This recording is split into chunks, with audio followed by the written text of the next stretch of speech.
Good morning, Hanoi. First time ko dito. So, nakapag-withdraw na ako na money. And then, bibili ako ng SIM. Meron akong SIM.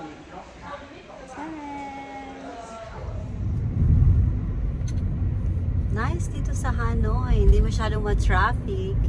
And, chill lang.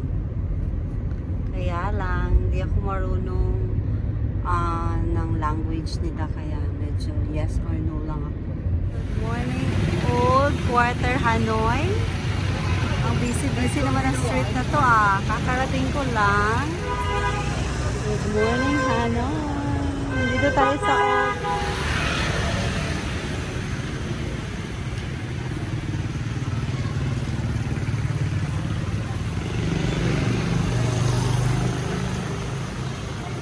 Lalakad tayo ngayon papuntang train street nila.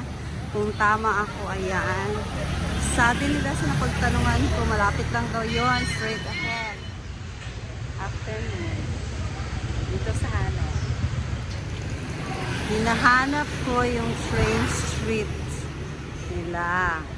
Saan kaya yun? Walking distance lang daw. Hi mga friends. So, nandito tayo ngayon sa train street.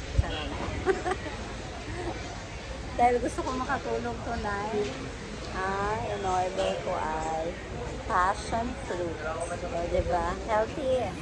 At dahil economical tayo, ito ating snack / dinner dito sa train street na Hanoi.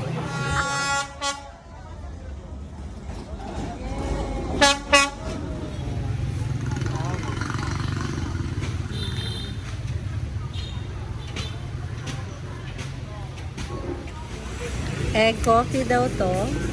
Let's see. Nagpa-change ako ng peso kasi na-short ako ng money. This is the best exchange shop dito sa Hanoi, located na Hanoi. So far, sa tatlong hotels na tinry ko, eto na Tam-Tam Hotel. Hirapan ako mag-pronounce kung Ansir Aba and Ansire. Pero nice siya dito sa Hangbak Street na Old Quarter Hanoi.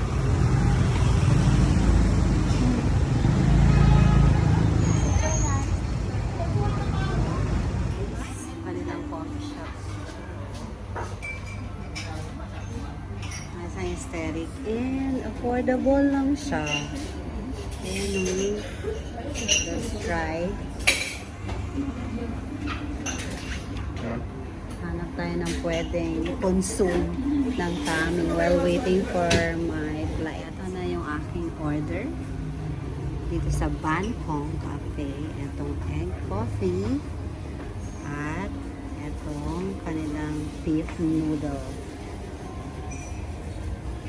Wow, napaka-healthy tingnan. So, alam mo, nandito tayo sa Bangkok Cafe. Ang ibig palang sabihin ng Bangkok ay balcony. Kaya pala ang ganda na kanilang aesthetic sa taas.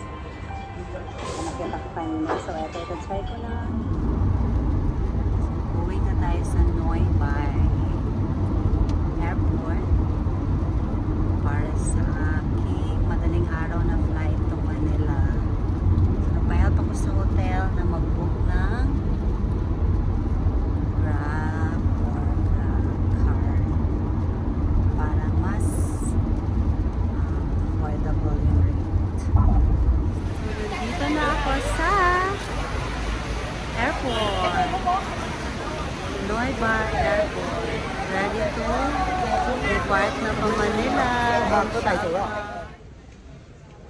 It's a wrap.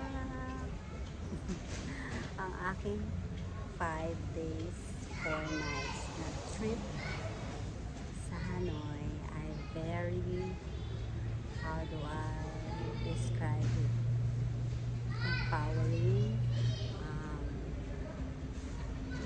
Ano siya, chill lang. And marami akong na-discover na mga places na bago for me. So, mukhang mawiwili na tayo nito mag-solo travel.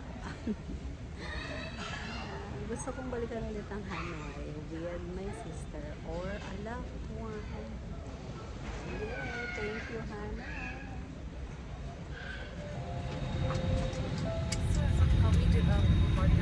Pag international pala na economy ni Pa, meron siyang pillow. Very nice. Yay.